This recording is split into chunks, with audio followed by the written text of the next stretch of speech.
Tiklo ang isa sa mga drummers ng isa sa mga contingents ng sinulog sa Dakbayan 2025 sa drug bypass operation na ikinasa ng Mambaling Police Station sa Barangay Basak sa Nicolas, Cebu City. Kinilala ito na si alias Vic Vic, 45 anyos, may asawa at residente ng lugar. Sinabi nito na inutusan lamang umano siya ng kanyang kaibigan na bumili ng shabu upang gawin umano nilang pampakondisyon sa kanilang practice. Dagdag pa ni alias Vic Vic, miyembro na siya mula 1996 ng drum corps ng umano'y dominanting contingent kada Sinulog Festival. Kasama sa naaresto ang subject ng operasyon na si alias Baito, 38 anyos. Nakuha mula sa kanila ang 6 na mga pakete ng pinaniniwalaang shabu. Inihahanda na ang pagsasampa ng kasong paglabag sa Comprehensive Dangerous Drugs Act of 2002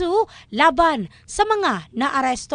In the heart of changing lives, ito si Michelle Craste ng Brigada News Philippines, the Music and News Authority.